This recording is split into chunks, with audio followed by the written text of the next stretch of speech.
आकाशवाणी लखनऊ से प्रस्तुत हैं प्रादेशिक समाचार।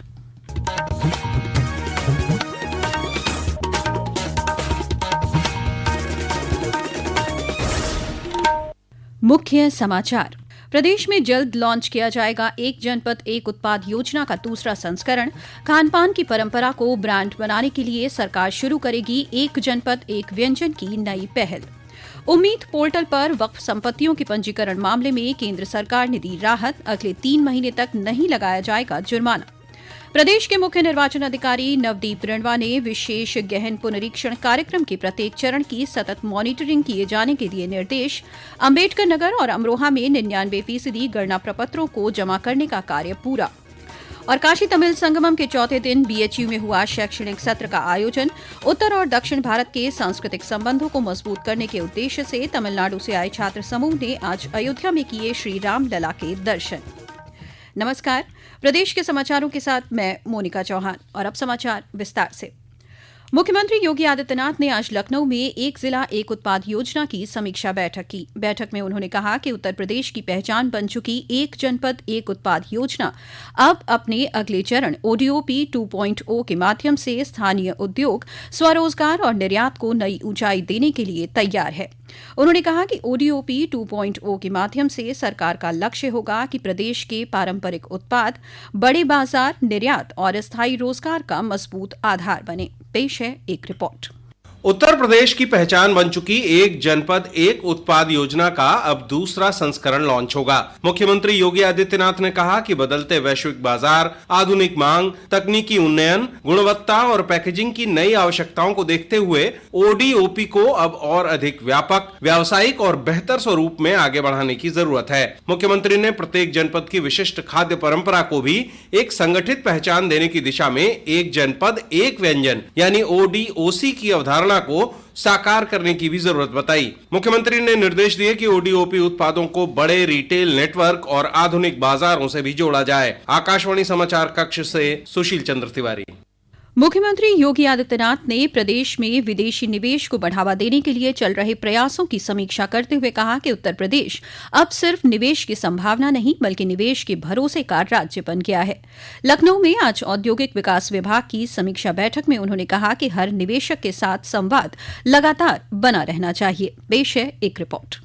समीक्षा बैठक में मुख्यमंत्री ने कहा कि स्पीड, स्टेबिलिटी और सपोर्ट ही नए उत्तर प्रदेश की पहचान होनी चाहिए। इसी से प्रदेश का औद्योगिक विकास तेज होगा। इस दौरान मुख्यमंत्री ने इन्वेस्ट यूपी के सभी कंट्री डेस्क की समीक्षा की। मुख्यमंत्री ने ये भी कहा कि सभी विदेशी डेस्क द्वारा नियमित अंतराल पर राउंड टेबल बैठकें होती रहनी चाहिए। मुख्यमंत्री ने उद्योगों को गति देने के लिए प्लग एंड प्ले मॉडल पर विशेष जोर दिया। आकाशवाणी समाचार कक्ष से तनवीर फातिमा। अल्पसंख्यक कार्य मंत्री किरण रिजिजू ने आश्वासन दिया है कि सरकार अगले 3 महीनों तक उन लोगों पर कोई जुर्माना नहीं लगाएगी और न ही सख्त कार्रवाई करेगी जिन्होंने उम्मीद पोर्टल पर वक्फ संपत्तियों का पंजीकरण नहीं कराया है। उन्होंने कहा कि आज आखिरी दिन है और लाखों संपत्तियां अभी भी पंजीकृत नहीं हुई हैं। नई दिल्ली में पत्रकारों से बात करते हुए श्री रिजिजू ने कहा कि ये निर्णय कई सांसदों और समुदाय के प्रतिनिधियों द्वारा मुतव्वलियों के सामने आने वाली चुनौतियों का हवाला देते हुए अतिरिक्त समय का अनुरोध करने के बाद लिया गया है। जितने भी मुतावलीस के माध्यम से उम्मीद पोर्टल में अपलोड करने के लिए जो कोशिश किया, पोर्टल में रजिस्ट्रेशन नहीं हो पाया, उनको मैं आश्वासन देना चाहता हूं कि हम आगे आपके लिए रास्ता खोलेंगे और 3 महीने तक हम कोई कठोर कदम नहीं उठाएंगे, हम कोई जुर्माना नहीं लगाएंगे। 3 महीने के समय में जितने भी वक्फ प्रॉपर्टीज है मुतावलीस के जो अधीन है वो रजिस्ट्रेशन करा लीजिए। प्रदेश में एसआईआर के तहत मतदाता सूचियों के पुनरीक्षण का काम तेजी से पूरा किया जा रहा है। मुख्य निर्वाचन अधिकारी नवदीप रिणवा ने अधिकारियों को निर्देशित किया है कि एसआईआर कार्य को पूरा करने के लिए बीएलओ को पूर्ण सहयोग किया जाए।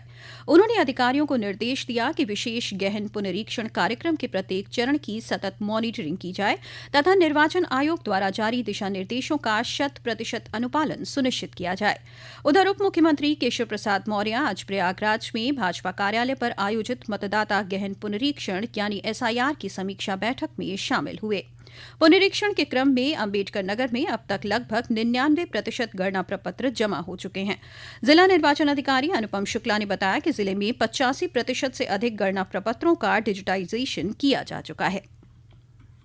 SIR के अंतर्गत जिले में लगभग 18,70,000 वोटर हैं। इनके हम लोग को इन्यूमरेशन फॉर्म भरवा के BLO ऐप में फीड कराने थे, तो वो कार्य लगभग 98.5% हो गया है। और इसमें टाइम एक्सटेंशन भी चुनाव आयोग द्वारा दिया गया था 11 दिसंबर तक का, तो हम लोग लगभग एक हफ्ता पहले ही इस कार्य को कंप्लीट कर ले रहे हैं।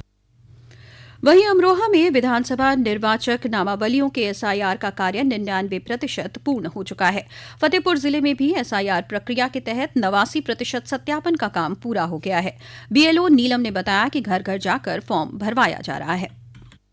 लोग डोर टू डोर जाके भ्रमण कर रहे हैं। जिन लोगों का SIR फॉर्म नहीं मिल रहा है, उनका ऐप द्वारा ऐप सर्च करके उनका फॉर्म SIR भरवा रहे हैं, तो हम लोगों को अच्छी सुविधा मिल रही है। ये समाचार आप आकाशवाणी लखनऊ से सुन रहे हैं। ताज़ा समाचार जानने के लिए आप हमारी वेबसाइट newsonair.gov.in पर लॉग इन कर सकते हैं। इसके साथ ही आप प्रादेशिक समाचारों का ये बुलेटिन हमारे YouTube channel news on AIR Lucknow पर भी सुन सकते हैं। केंद्रीय नागर विमानन मंत्री राममोहन नायडू ने कहा कि नागर विमानन महानिदेशालय के उड़ान ड्यूटी समय सीमा संबंधी आदेश तत्काल प्रभाव से स्थगित कर दिए गए हैं। इंडिगो की उड़ान सेवा में बाधा के बारे में केंद्रीय मंत्री ने कहा कि सरकार ने इंडिगो एयरलाइंस में उड़ान समय सारणी में जारी व्यवधान दूर करने के लिए तत्काल और सक्रिय कदम उठाए हैं। उन्होंने कहा कि यह निर्णय पूरी तरह से यात्रियों के हित में लिया गया है। मंत्रालय ने एक 24 घंटे काम करने वाला नियंत्रण कक्ष स्थापित किया है। उधर लखनऊ के चौधरी चरण सिंह अंतर्राष्ट्रीय एयरपोर्ट पर आज कई विमान सेवाएं प्रभावित रहीं। वाराणसी में भी 21 फ्लाइट के आवागमन और प्रस्थान को रद्द करना पड़ा। रामपुर की विशेष MP MLA अदालत ने समाजवादी पार्टी के नेता आजम खान के बेटे और पूर्व विधायक अब्दुल्ला आजम को 7 साल कैद की सजा सुनाई है। कोर्ट ने 2 अलग अलग पासपोर्ट रखने के मामले में सुनवाई के दौरान उन्हें दोषी करार देते हुए ये सजा सुनाई। इसके साथ ही उन पर 50,000 रुपए का जुर्माना भी लगाया है। गौरतलब है कि वर्ष 2019 में अब्दुल्ला आजम के खिलाफ फर्जी कागजात के आधार पर पासपोर्ट बनवाने का मुकदमा दर्ज कराया गया था। काशी तमिल संगमम का चौथा संस्करण एक भारत श्रेष्ठ भारत की भावना को दृढ़ता से पोषित कर रहा है। वाराणसी में आज काशी हिंदू विश्वविद्यालय परिसर में काशी और तमिलनाडु की आध्यात्मिक एवं दार्शनिक परंपराएं विषय पर एक शैक्षणिक सत्र का आयोजन किया गया। इसमें तमिलनाडु के विभिन्न संस्थानों से आए लगभग 200 शिक्षकों ने भाग लिया। नेशनल बुक ट्रस्ट की तरफ से भी बच्चों के लिए कई शिक्षाप्रद और रचनात्मक गतिविधियां आयोजित की गईं। इसके साथ ही राष्ट्रीय पुस्तकालय का परिचय सत्र भी आयोजित किया गया। उधर उत्तर और दक्षिण भारत के सांस्कृतिक संबंधों को मजबूत करने के उद्देश्य से तमिलनाडु से आए छात्र समूह ने आज अयोध्या में भगवान श्री रामलला के दर्शन किए। रामलला के दर्शन के बाद प्रतिनिधिमंडल ने राम दरबार का अवलोकन किया। इसके बाद सभी छात्रों ने श्री हनुमानगढ़ी में हनुमान जी के दर्शन किए।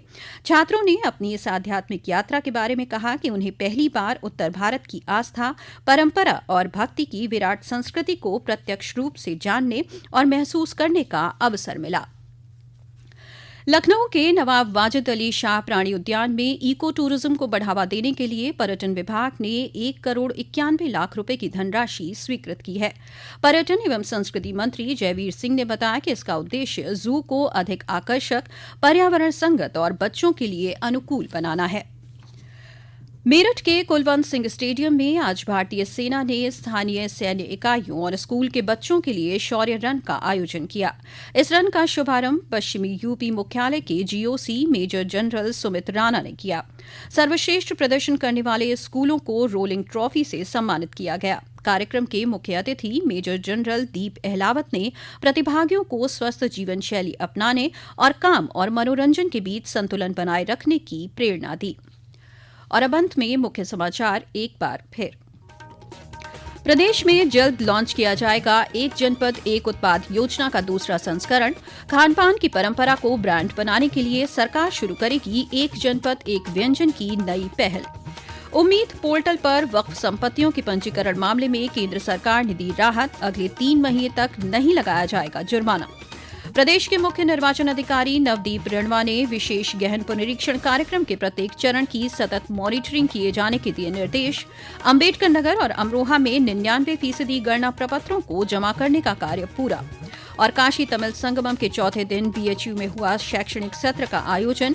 उत्तर और दक्षिण भारत के सांस्कृतिक संबंधों को मजबूत करने के उद्देश्य से तमिलनाडु से आए छात्र समूह ने आज अयोध्या में किए श्री राम लला के दर्शन। इसी के साथ प्रादेशिक समाचारों का ये बुलेटिन समाप्त हुआ। अगला बुलेटिन रात 8 बजे एफएम पर प्रसारित किया जाएगा। नमस्कार।